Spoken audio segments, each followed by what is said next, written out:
I think all of us are continuing to have fun, as Dr. Sridhar indicated. And life without fun and without happiness is not a pleasant life. And to look around your society and to know that we have come from such a rich heritage, and yet there were challenges such as disunity. Time is limited, so I just mentioned two things. Disunity at that time when I became the Carnival of New York was something that troubled me. My family left Bharat in 1901, so a long time ago. And they went to Guyana, then called British Guyana, which is on, British Guyana is on the South American continent. It's not an island. And I came to New York and I looked around and I said, here is an opportunity. I'm living in Queens, New York, one of the most diverse places on earth. You have immigrants from every country probably in the world who are coming here to live. My chance to interact with Bharatiya Hindus was something of a great joy for me. I had not had this opportunity as a child, but I thank God that I'm getting to interact with all these people. And then I wondered to myself, would they accept me or not?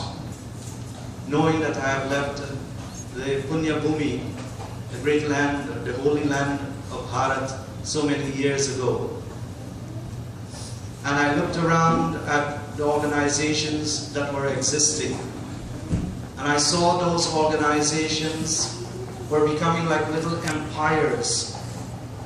They started their groups, and they are concentrating mainly on their groups, and nothing about the Samaj as such. So I said to myself, my search must continue. I found that there were many mandirs, many temples, many cultural organizations, many regional organizations, many linguistic organizations, all existing. But no one really was thinking about this bigger picture. And I looked therefore for an organization not in the society, but of the society. And in my search, I came across Hindu Swayamsevak Sangha. And out of my own desire to find out what this organization is all about, and just like Sridharji, I had two kids of my own.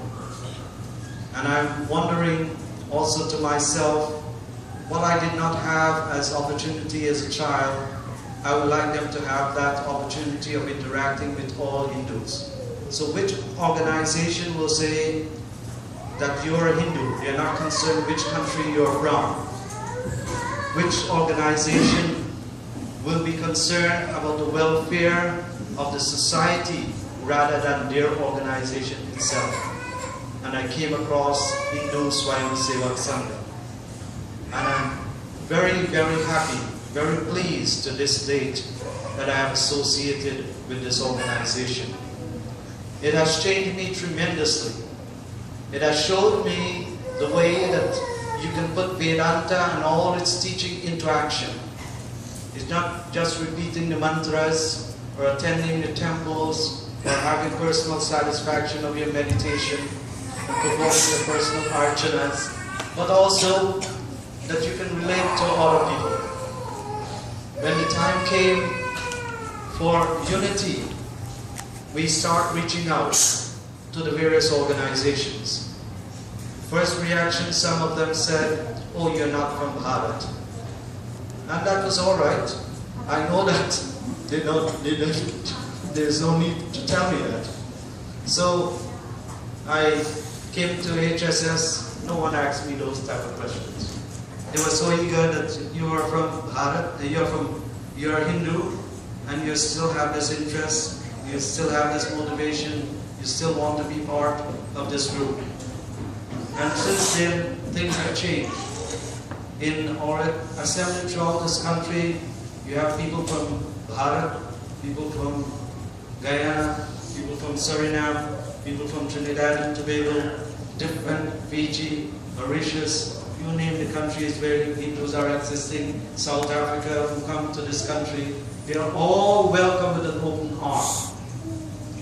And best of all, since Dr. G started this organization, he laid out certain fundamental and basic rules and guidelines. We never ask of you, oh, what language do you speak?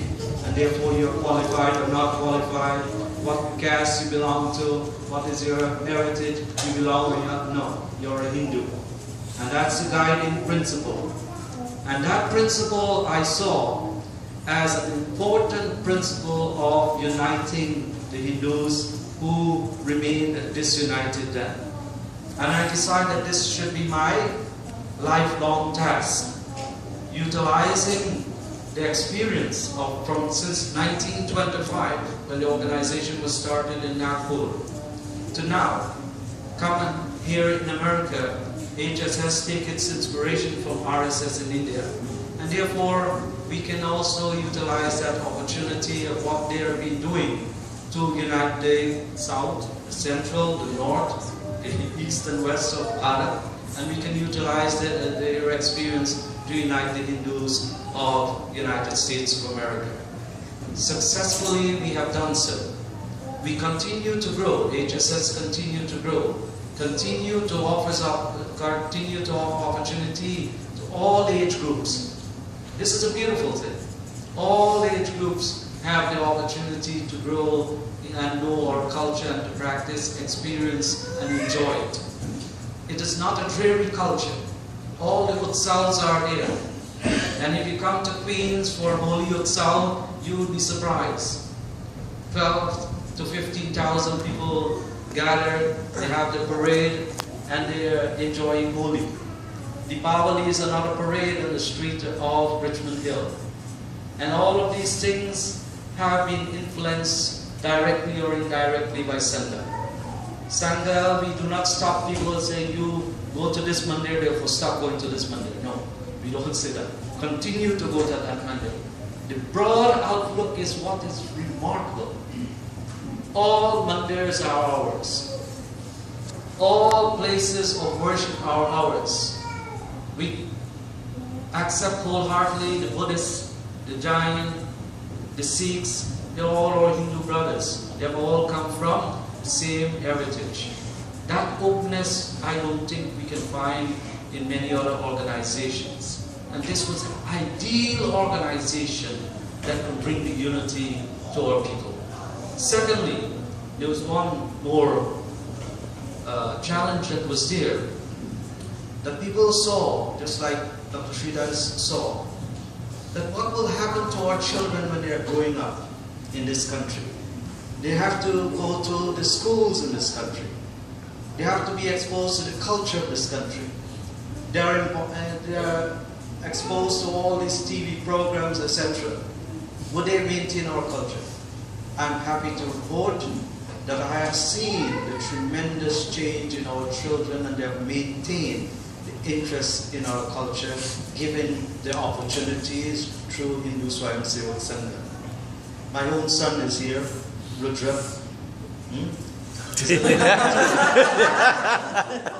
He's a living example.